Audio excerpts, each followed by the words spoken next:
Hey, y'all. It's Juanita Coley, the founder of Solid Rock Consulting, where we help call centers implement technology, optimize the technology that they currently have in place, and build better workforce management teams. I want to welcome you to Call Center Chronicles. Call Center Chronicles is a place for CEOs, call center professionals, tech leaders, and yes, the customer looking to have fun yet thought-provoking conversations around how we improve customer experiences and companies' bottom line. We are on a mission to normalize women in tech and workforce management leadership roles, and we believe that that starts with conversation. Welcome to Call Center Chronicles. Hey, guys, and welcome to Call Center Chronicles, another episode. I'm super excited as always. And I was just about to say, welcome to episode, right? And I don't even remember the episodes that we're on anymore because we just do so many of these and each of them always get better and better and better. I feel like, like we have just such great conversation. Listen, I want you to chime in. So some housekeeping, if you're watching us here live, make sure that you type a comment in the chat. Let us know where you're watching us from. Also, if there are any topics that you want to cover, make sure that you type that in the chat, or you can submit that topic at solidrockco.net/CCC. Okay. That's Call Center Chronicles. So make sure that you go there, submit your topics. We like to talk about it all, right? So we have some guests that, sometimes we are like, man, this is such a good conversation. We're going to bring you back. So if that happens, right, and we're having a really, really good conversation and you want to see a guest again, just give me a reason. I just need a reason. Okay. So season 4, we are in season 4 though. And season 3, we're talking about the future of work. And we did that in conjunction with LinkedIn. Creators Accelerator program. And so we are just continuing that conversation because I thought it was such a good conversation. When we think about the future of work, what does that mean?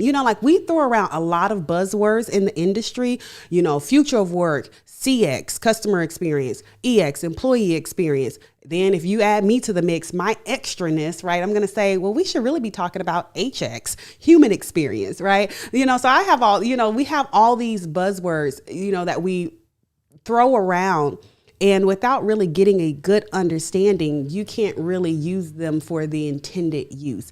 And so I think that, this conversation, Call Center Chronicles, is a platform that we just have conversation because through having that conversation around women in technology, leadership roles, diversity, customer experience, employee experience, workforce management, call center operations, how we can do things differently. What can we learn from other industries? A lot of times we invite guests that are completely outside of the scope of what we would consider call center.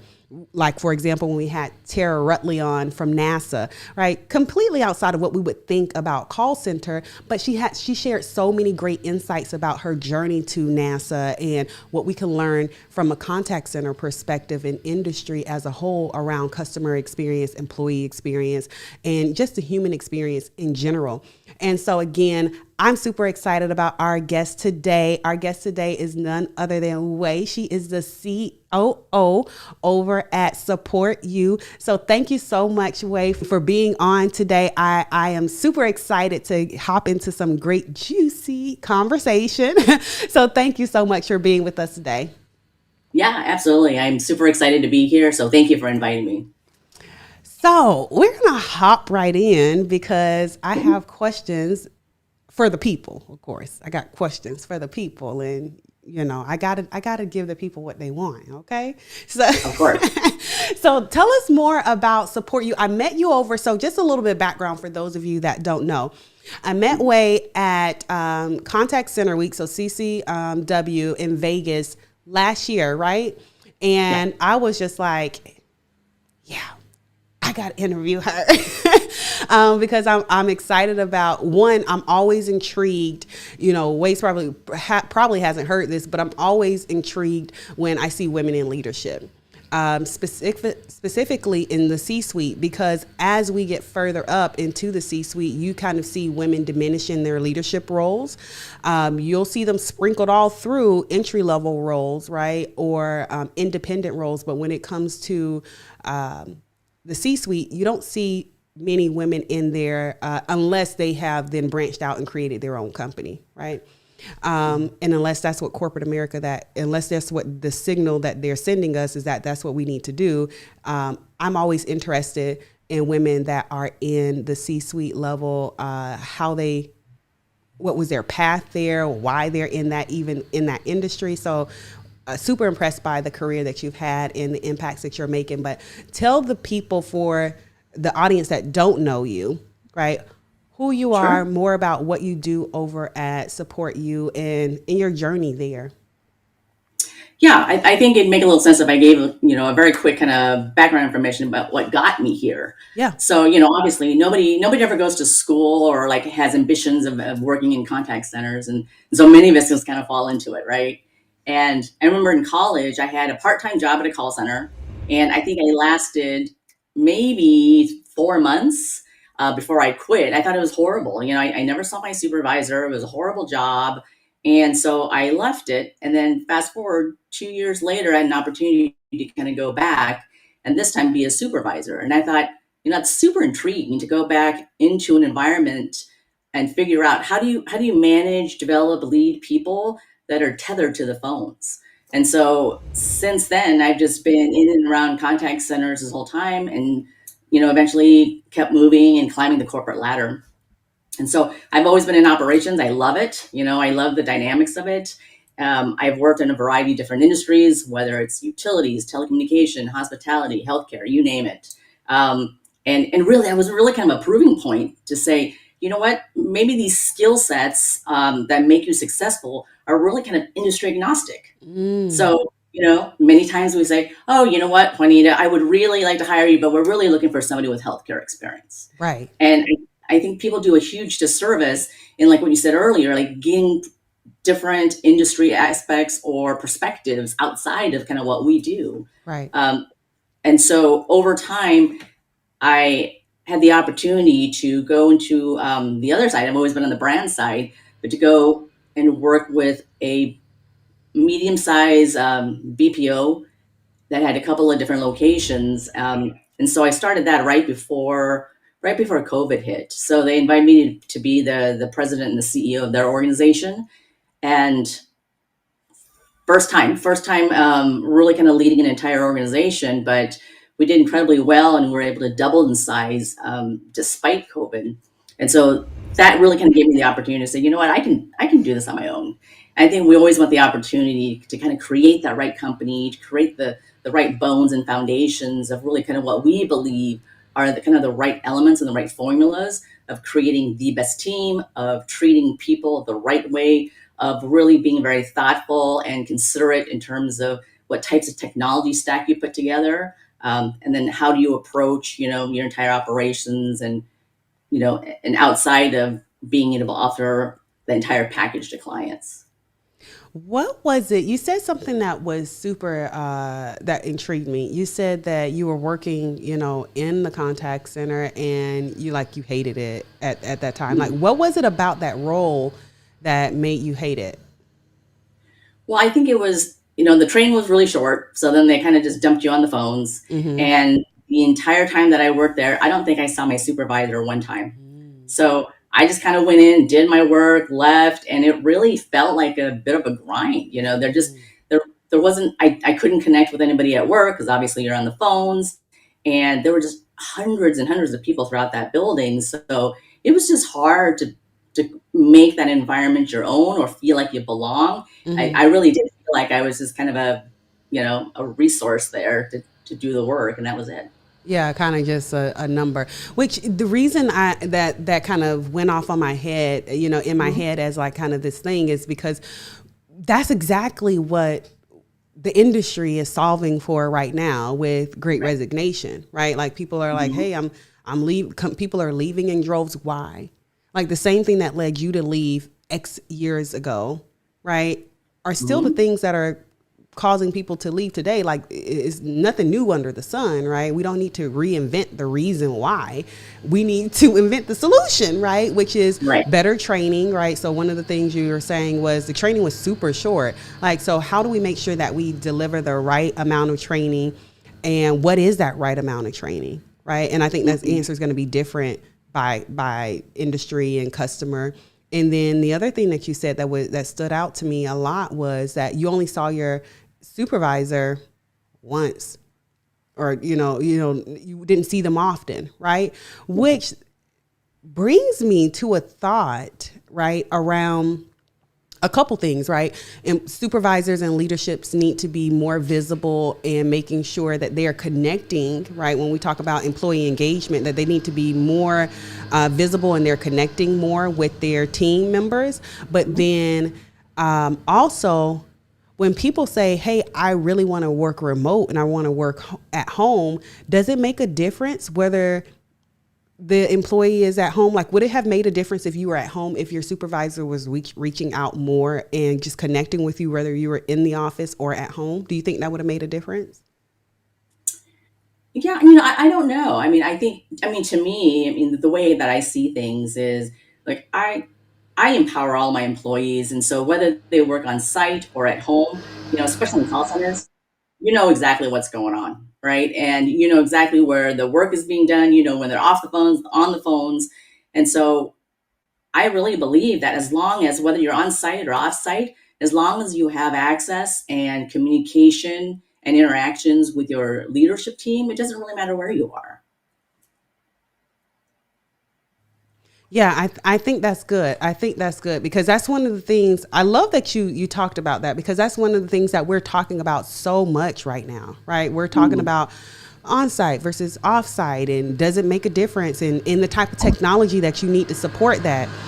That's my lawnmower guy outside. So just, guys, if you're watching live, that's what's happening. If you're wondering, okay, this is the beauty of working, remotely, right? So the lawnmower guy is out there. Anywho, okay.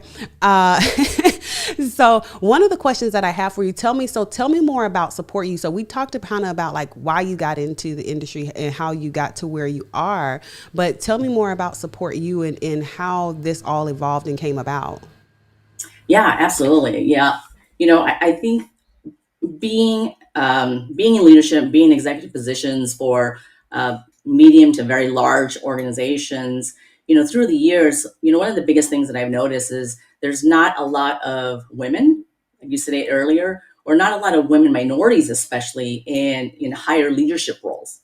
And oftentimes when I go into an organization, what I do see is, there's a lot of hidden talent in the operations and a lot of fantastic people, very knowledgeable people, but they never get noticed and they never get the opportunity to participate in things because oftentimes they don't look the part, they don't act the part, and they don't have the right credentials.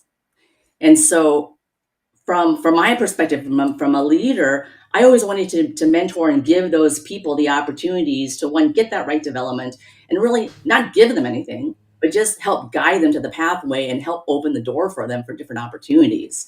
And so I thought, well, what a great opportunity to really start my own organization that, more importantly, really focuses on giving people a safe environment to be themselves and dedicating a lot of our resources and our commitment to developing people, to getting them the knowledge of where they need to be, because none of us were ever born in an industry and all of a sudden had this magical new knowledge.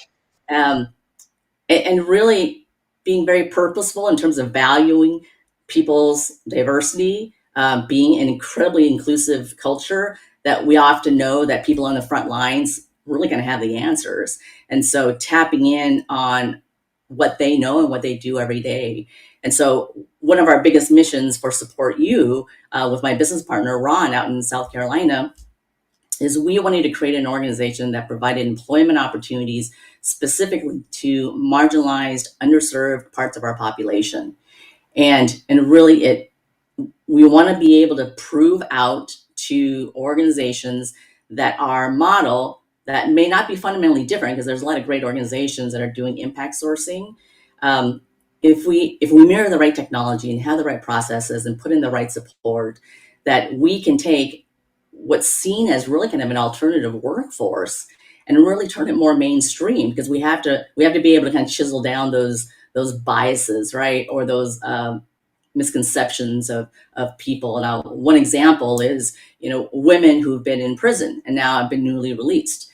They have made a mistake years ago, but it doesn't mean they need to be condemned for the rest of their lives. So how do we get, women who've been released from prison out into the workforce, support them, give them the confidence that they need, so then they can get back on track. And so it's those types of opportunities with those populations that we really strive every single day to create community partnerships and really figure out and fine tune what that successful model is, and then be able to kind of showcase that to the rest of our colleagues. I love that you said I've been waiting patiently. I've been like, let me in, coach, let me in, You said, because I'm known for getting excited, and I'll stop you mid sentence like, oh, wait a minute. You said, like, I'm known for that, But, you said you're really passionate about helping people who don't look the part, sound the part, act the part. Can you dive down into that, drill down into that a little bit more? Like, why? And why is that still, like, that's just dive into that more. Like, tell me more about, like, how did you even what made you say these people are the people that I want to work with, and why do they need more help than others? Yeah. I'll give you two examples, and I think that'll kind of help explain kind of where I come from. So I was within an industry that was predominantly very white male, very conservative, very risk adverse. And we were in a meeting with a bunch of people, and one of my supervisors, Jay, was incredibly good in terms of working with our vendors, and he had a lot of really good insights. And so this particular meeting was with one of the vendor representatives, and so we were going to talk to them, give them feedback, and all that good stuff. So we had talked before the meeting, ready to go.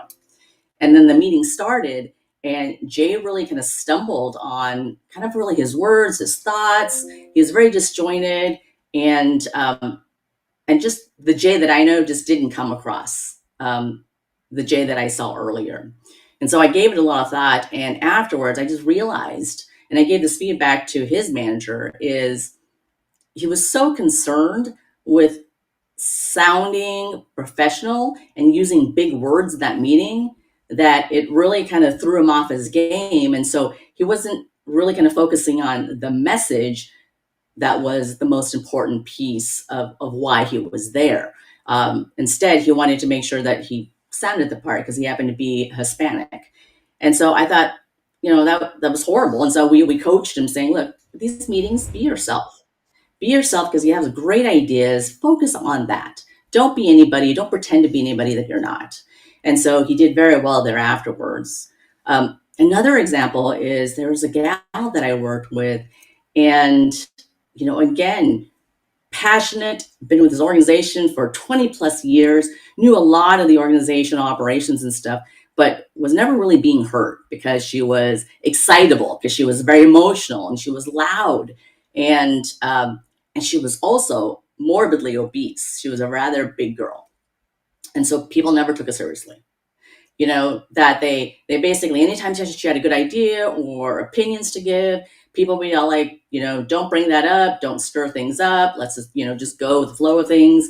And so it was disheartening to see that she was definitely an outsider looking in, because if you look at the makeup of that leadership team at the time within that center, it was all white Caucasian women that happened to be a size 4 or less, and looked a certain way, and really kind of acted a certain way. And so this person, which was completely opposite of them, had a really hard time breaking through.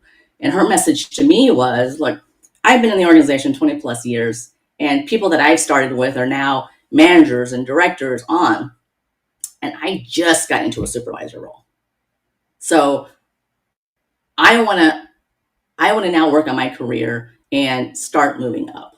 And so that's really kind of what set our journey on having a good mentor-mentee relationship. And we would talk every single night about all the things that she needed to work on. Because I said, we're not going to talk about how great you are. We're going to talk about all the opportunities and the insights that you're going to gain and how you need to act, what you need to kind of observe, and then how do you need to approach certain situations. So those are a couple examples in terms of, people who feel like they have to be somebody else to fit in or to be taken as credible. That's really good. That's really good. As I think about what that means then for the future of work, right? When we're thinking about, hey, we're moving into this place where employees are, when we think about great resignation, leaving companies in droves because of, your experiences that you've had or some of the experiences of the young woman that you're talking about. Like, you don't take me seriously. You're not listening to me. So I'll leave. I'll just do my own thing. What does that mean for organizations, and how are you finding talent that you're saying, listen, no, we are serious, we are different? What sets SupportU apart to say, no, we are different and we are truly interested in you, the individual, to really help you career path and do what you need to do? Do you have any examples of that? Yeah, I would say, not necessarily any examples because we're still a very new Right. organization. Mm-hmm. I think what really kind of sells people on our commitment is, they have conversations directly with the founders, right? So we're not a big organization. And so they have total access to myself or my partner that co-founded the company. And we're very genuine. We're very transparent. And as we talk with people, deal with people, you naturally see how passionate we are in terms of what we're trying to achieve and that we're committed, even down to how we approach what are the different technologies that we need to have within our organization, our call center, to kind of best support our clients. And it wasn't about picking technology that's going to help sell our service. It was about technology that is wrapped around how do we best support, onboard, and decrease that learning curve and support for our frontline agents and for our leadership team.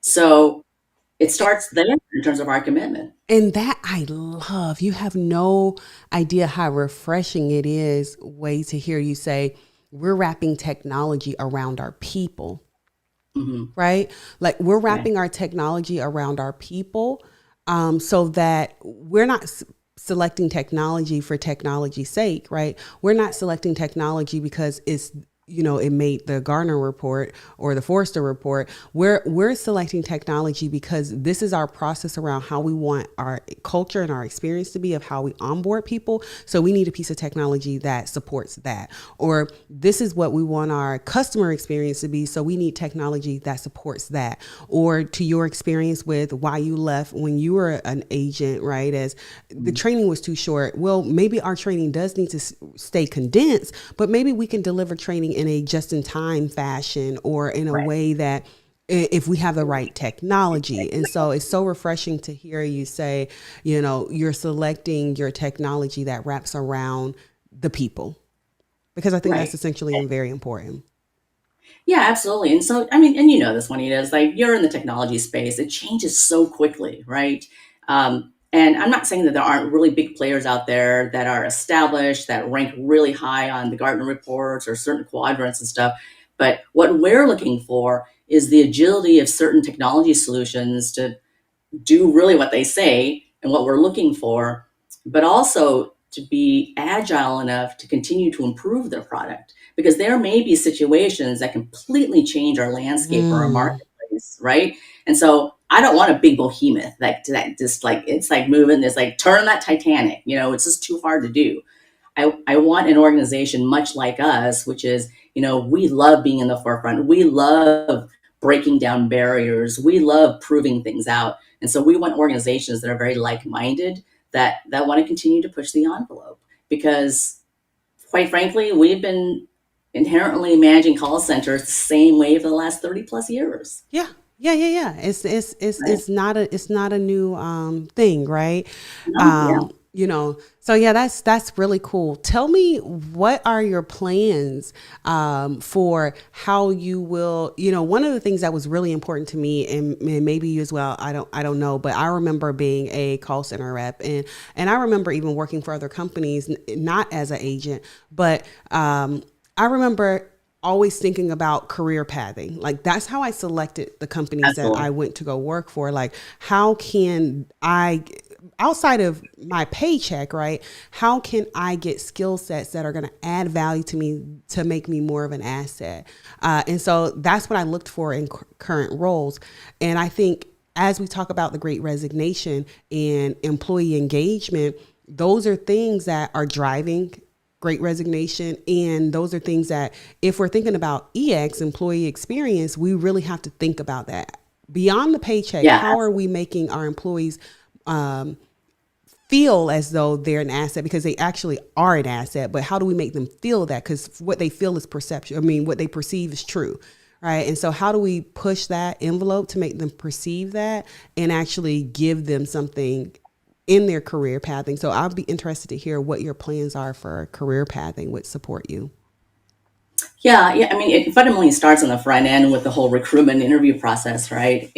And our recruitment interview process is very different in the fact that we really kind of focus on competencies. One of the things that I noticed, if you look at job boards and you look at all the open positions and stuff, they're very specific in terms of what they want you to have.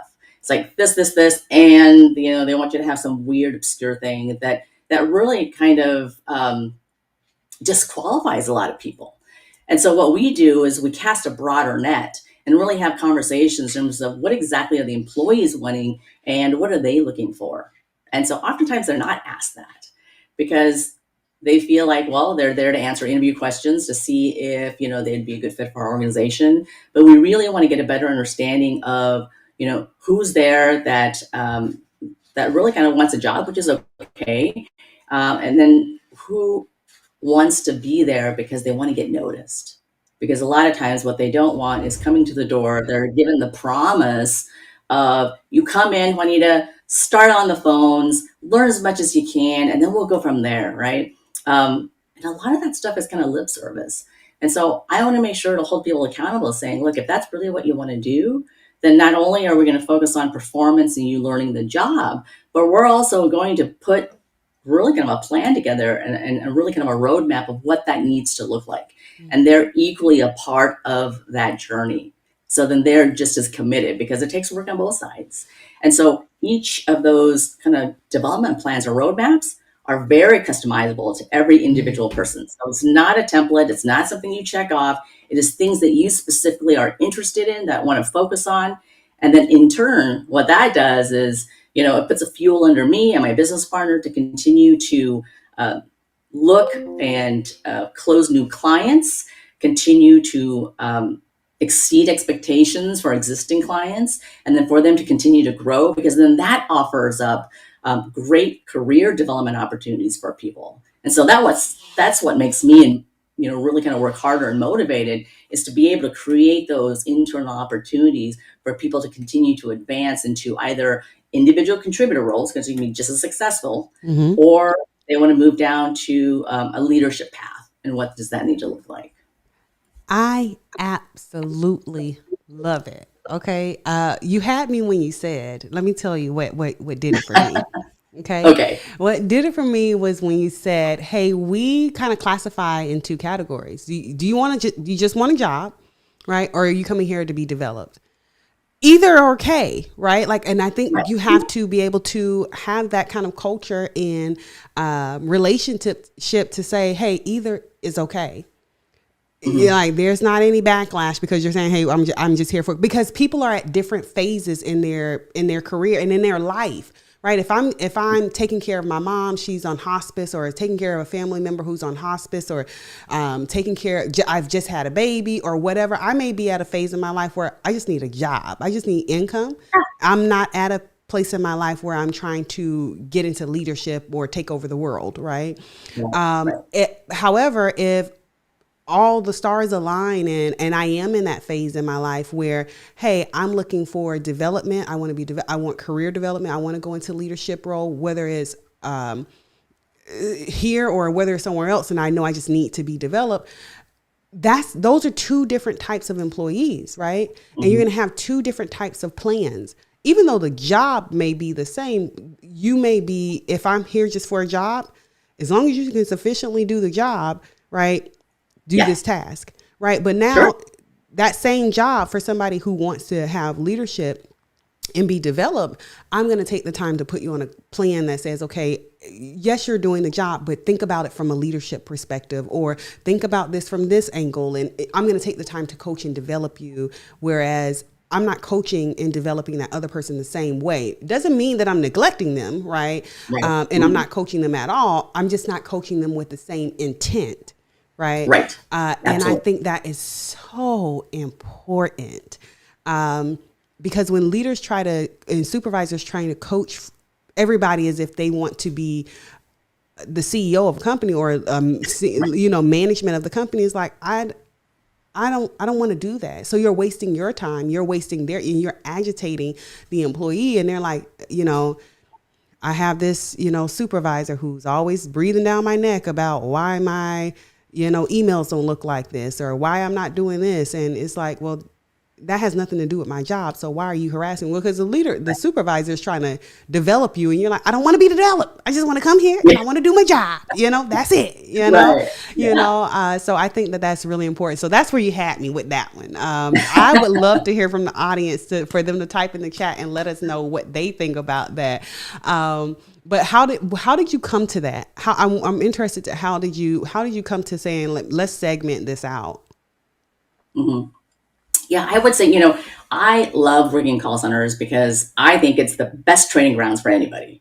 Where else are you going to work with hundreds and thousands of people that have such diverse, backgrounds and personalities and stuff? And I think over time, I'm just naturally an inquisitive person. And so you learn to understand and read people, understand behaviors and motivations.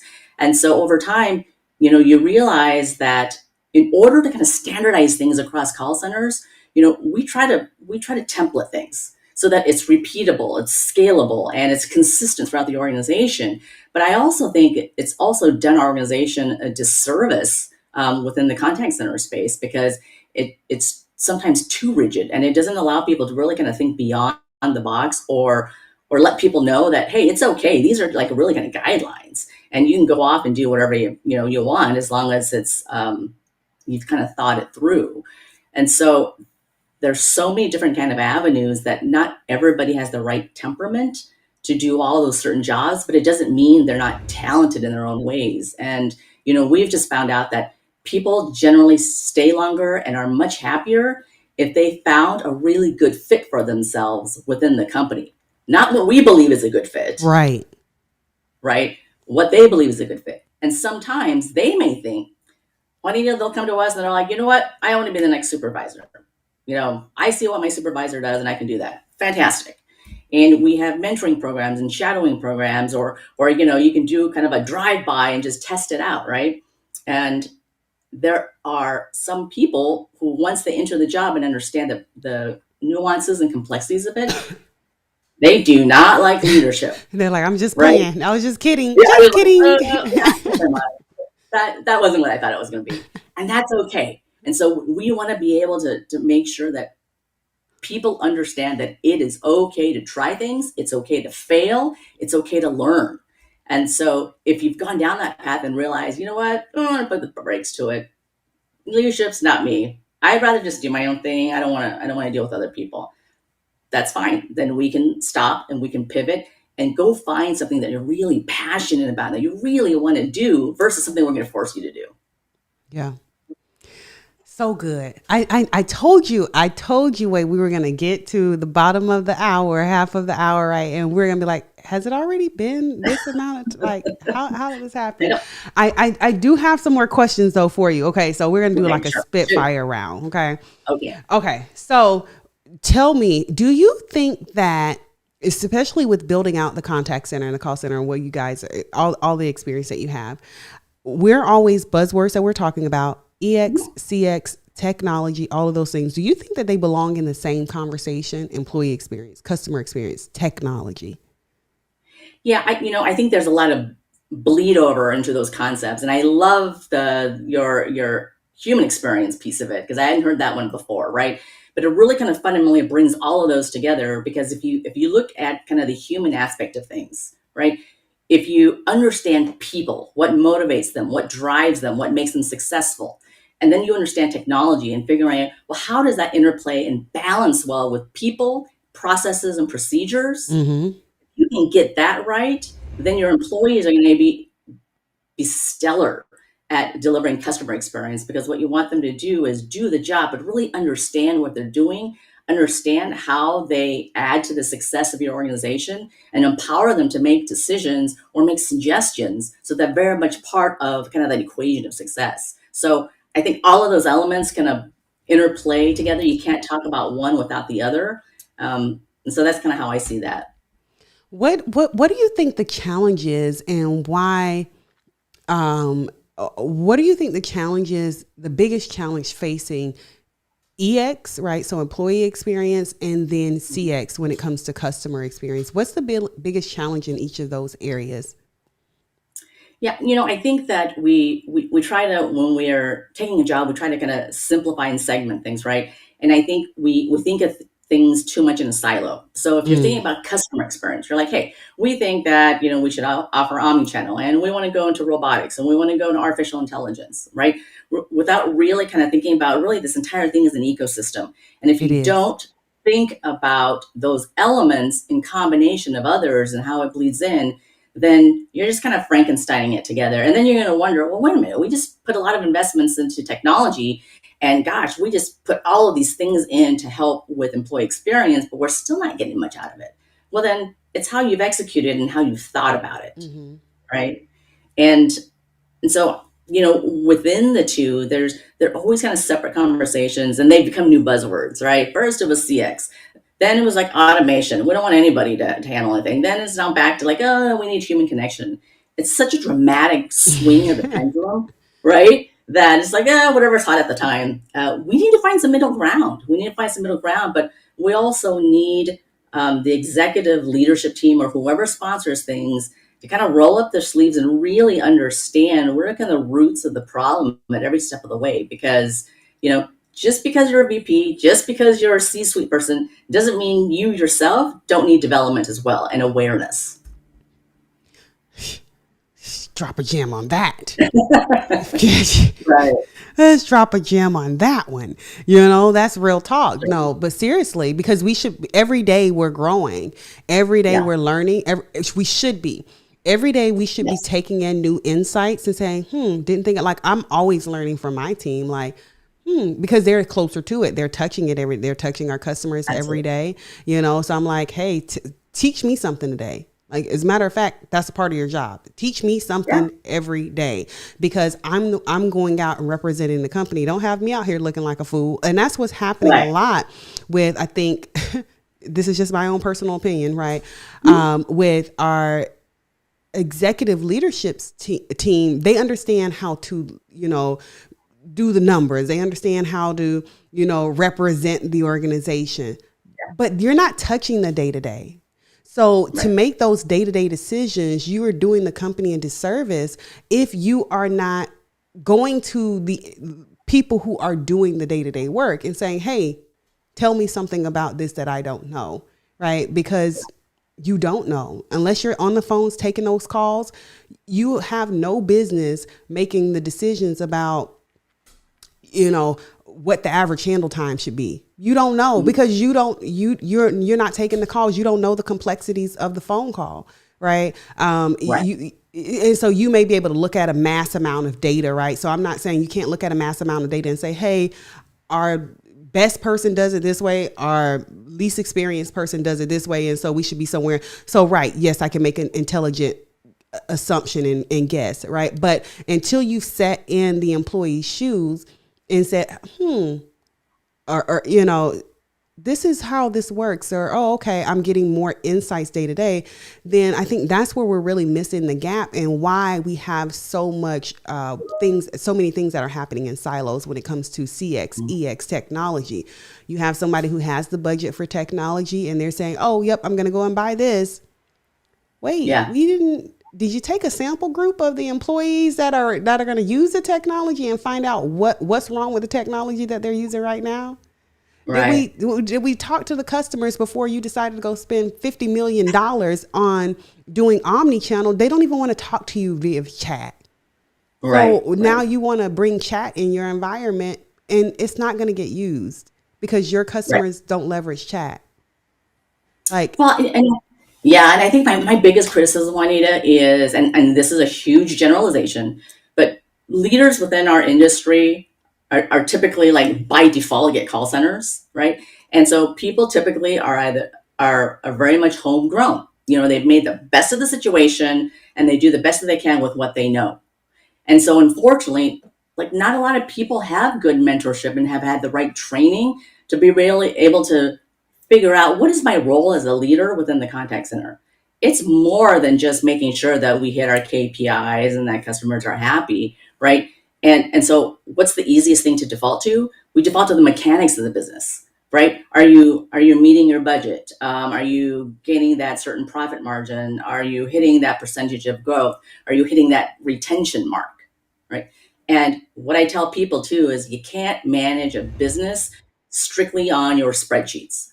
I said the spreadsheets and how you aggregate data will give you one part of the story, but the other piece of it is your direct observations in terms of now how does that get interpreted from the people aspect? Because especially in contact centers and especially the BPO space, look, I don't care how you put it and I don't care how you spin it, but we are in the business of people. Without the people, we don't make our money. We don't grow, and none of those things happen. But yet we're so far disconnected from focusing on what's most important that I think as an industry, we've done ourselves a huge disservice by really kind of focusing on the mechanics of it and not really kind of understanding, what are kind of some of the deeper issues and what we need to be and what we need to strive for in the future. absolutely. Absolutely. You hit the nail on the head, which is why I'm always saying human experience, right? Like Yeah. if we can get to a place in the industry where we are focusing on human experiences, right? Curating great human experiences. Just think about that. That Oh, fundamentally yeah. shifts the industry. We're not Right. talking about customer experience anymore. We're not talking because the customer and the employee are the same or they're just are as important. We're not talking about just technology anymore because we're talking about, hey, how does this impact my human experience, whether that's from the customer, whether that's from the employee, whether that's from the stakeholder in the business, like we're talking about how do we treat other people how we want to be treated. Yeah, absolutely. Look, at the end of the day, we all come together because we need to have a job to make a living, right? But aside from that, look, we're mothers, we're aunts and uncles, and we're spouses. And so there's so much complexity to being a human being that they can't automatically shut it off once they reach to work. And so I think leaders who really kind of understand that concept do a better job of really kind of catering and understanding how to effectively manage and lead people. And if you can get that formula right, people feel valued and people will stay, especially if they know and see your commitment as an organization, your commitment as a leadership team is really kind of, again, really kind of hyper focused on kind of the frontline employees and the leadership team. Absolutely. Yeah. Absolutely. Man, wait. All right. Tell me Yeah. what is next for Support You?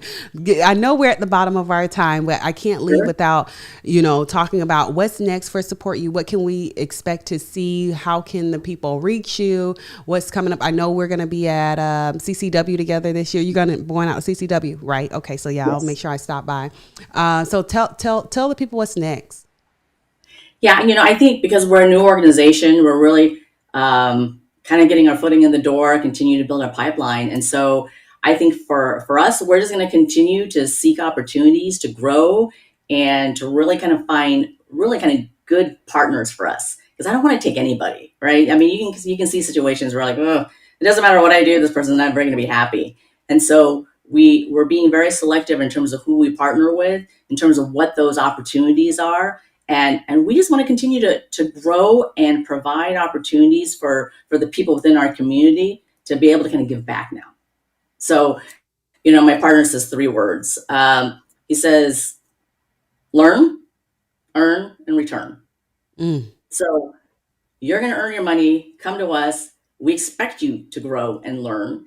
And then now that you have that information, now you have that experience, what are you going to do to return it back to the community? Yeah. What are you going to do to return it back to your colleagues? And, we're a little unorthodox, but if our employees leave us for better opportunities, we're okay with that. Yeah, Because that's a ultimately, at the win. end of the day, they fundamentally have changed their ability to be in a certain financial situation. Yeah, And so who wouldn't want that to be the best thing for them? absolutely. I So absolutely love that. I so yeah, we're love having a that. lot of fun creating a new company, and we're just trying to get the word out there in terms of who we are and what we're all about. But more importantly, like we love to challenge status quo. We love helping our clients really kind of see things a little differently, because when you're so close to it, you may not see opportunities. And so it is way more than just performing and understanding and figuring out KPIs. It is about, how do we become a better partner to effectively give you what you need to make better business decisions, or maybe to push you outside your comfort zone and see things a little differently within your particular industry. Absolutely. I absolutely love it. Well, hang out with me in the green room for a second. I'm going to wrap the show and then I'll be right Sounds over good. with you. Thank you so much again for hanging out with us Thanks, today. Anita. All right. That is the show. Listen, earn, learn, return. I love that. That's just put a period right there. I love that because I think that that is so important. As we earn, we learn more. As we learn more, we should be returning and giving back, right? To, paying it forward and giving back to those that otherwise wouldn't have the same opportunity. And so I love that. I hope that you all enjoyed the show today. Again, remember that we'll be right back here next week, same time, same place. If you have a topic that you want us to cover, make sure that you reach out to us. Let us know. If you want to be a guest on the show, make sure that you reach out and let us know. That's on solidrockco.net/CCC. Talk to you guys soon. Bye.